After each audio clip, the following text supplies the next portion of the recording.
The Tale of the Clever King by Joseph Holloway.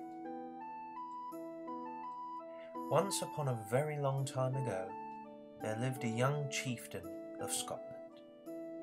He ruled his lands with a just heart and an even hand, as his father before had taught him.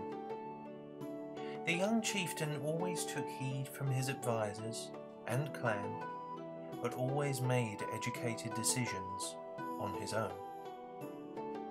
One day, when riding alone down the shoreline to the sea, he spotted a golden fish floundering upon the rocks, struggling for breath. The fish was unlike anything the young chieftain had seen before. Its colours and scales were so dazzling and beautifully shining that the young chieftain thought it must be an extremely valuable and lucky fish to sell. However, the chieftain merely dismounted his tall white horse, picked up the fish, and released it gently back into the rising tides of the sea. Then, all of a sudden, something magical happened.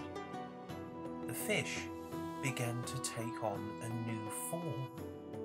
Its golden, beautiful scales and colours began to melt away to reveal the mighty god, Albion. The young chieftain's horse reared up in fright as Albion began to speak. "Mortal," he said, "you chose to let me go back to the sea rather than take me on to be sold for your own wealth. Therefore, I will grant you one wish within my power to grant. What do you desire most?" The young chieftain thought very hard, but could not think of anything. Finally he said, "I'm afraid I have nothing that I desire most. I have a loving family and reasonable wealth and lands. Therefore, I ask you for knowledge. Knowledge to rule my land well and be a better man." Albion nodded briefly and waved his mighty fist over the young chieftain, showering him with many watery droplets from the sea. Then, as quickly as he appeared, Albion transformed back into the same beautiful golden fish as before, disappearing into the dark waters. When the chieftain returned back to his home, it was to the sight of a rather large gathering of people outside. Upon seeing him, the people cried out and ran towards him. My lord, a giant, a giant!" shouted one man. My laird," cried another. It's as tall as a castle, and he is blocking our bridge out of our lands." The chieftain knew he should be as scared as his people were. However, he knew exactly what to do, and said, "Send word to the other clan chieftains to come to our land, and tell them to bring with them their mightiest warriors to face this giant." Sure enough, a short time later, the chieftains and their warriors arrived, and together they marched to the bridge where the giant was.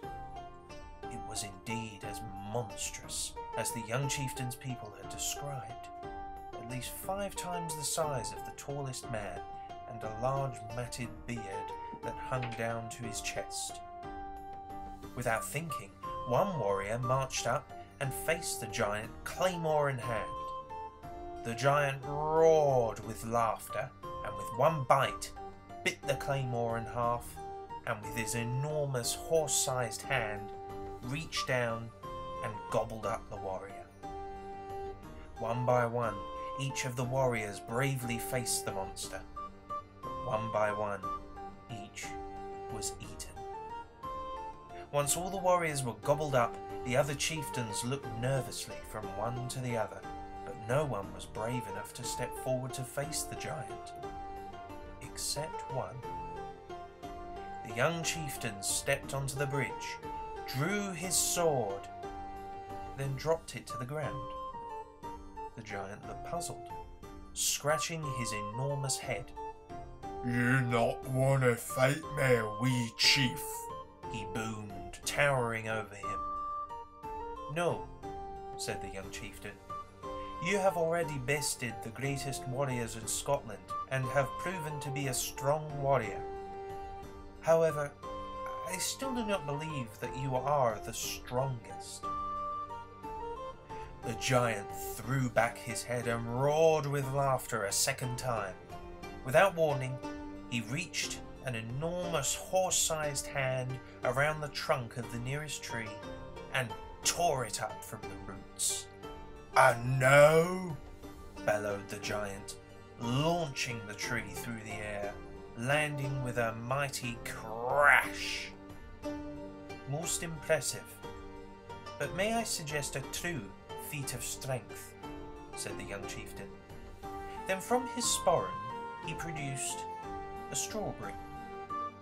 "This strawberry is magic. Only the strongest men in Scotland can carry it," he lied, and carefully placed the small strawberry on a nearby tree stump. "I'll make a deal with you, giant. If you can pick up this magic strawberry, you may eat me and rule my lands in my stead." The chieftains looked to each other, eyes widened in horror. The giant, however, beamed, flashing his bloodied yellow teeth. "If, however, you cannot pick it up, you will leave Scotland and never return." The giant did not need to be asked twice and agreed wholeheartedly. Lumbering over to the tree stump, he reached down with his horse-sized hands. He tried once, then twice, then 3 times. But try as he might, his massive-sized fingers could not grasp the strawberry. Growling in frustration, he tried again, and again, and again, growing angrier and angrier. Finally, the giant shouted out in a cry of rage, smashing the stump with a fist with a loud boom. The giant, now shamed, left the land, never to be seen again. The other clan chieftains were stunned at what they had seen. So awed by this young man's cunning and bravery, they all agreed for him to become a new king of Scotland, forever being known as the warrior who bested the giant, the clever king. And he lived happily ever after.